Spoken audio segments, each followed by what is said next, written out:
In 1 Kings chapter 15, the story continues with the divided kingdoms of Judah in the south and Israel in the north. The chapter follows a series of kings, showing the contrast between those who walk faithfully before the Lord and those who continue in sin. The chapter begins with Abijah, the son of Rehoboam, who becomes king over Judah in Jerusalem. He reigns for 3 years. Abijah walks in the sins of his father and is not fully devoted to the Lord.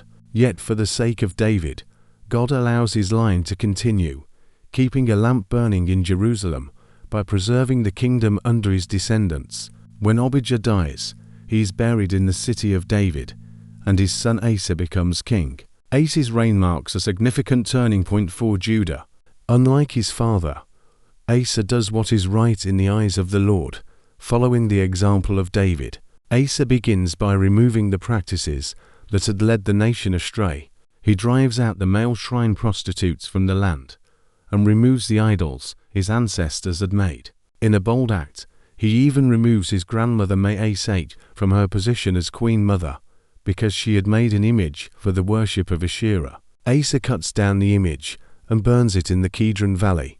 Although the high places are not completely removed, Asa's heart remains fully committed to the Lord throughout his life. He brings into the temple the silver and gold that he and his father had dedicated, honoring the house of God.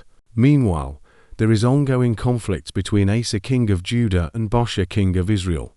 Baasha fortifies the city of Ramah to control movement in and out of Judah, attempting to weaken Asa's kingdom. In response, Asa takes the silver and gold from the treasuries of the temple and the royal palace and sends them to Ben-Hadad king of Aram, who rules in Damascus. Asa asks him to break his treaty with Baasha and form an alliance instead. Ben-Hadad agrees and attacks the northern cities of Israel, including Ijon, Dan, Abel-Beth-Makkah, and the region of Naphtali. When Baasha hears this, he stops building Ramah and withdraws. Asa then commands all Judah to carry away the stones and timber Baasha had used and uses them to strengthen the cities of Geba and Mitzpah. Asa reigns for many years, but in his old age, he develops a disease in his feet. He eventually dies and is buried with his ancestors in the city of David. His son Jehoshaphat becomes king after him.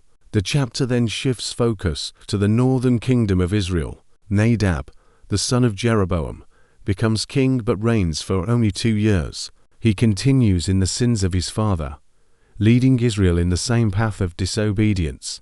While Nadab is besieging the Philistine city of Gibbethon, a man named Baasha, a son of Ahijah, conspires against him and kills him. Baasha becomes king in his place and immediately destroys the entire household of Jeroboam, fulfilling the word of the Lord spoken through the prophet Ahijah. Baasha continues to rule Israel, but also walks in the ways of Jeroboam, leading the people into sin. This chapter highlights a clear contrast. In Judah, Asa seeks to restore faithfulness to God, even though the reform is not perfect. In Israel, the pattern of disobedience continues and judgment unfolds just as God had warned. The key message is clear. Leadership matters, and the direction of a nation is shaped by whether its leaders choose obedience or rebellion against God.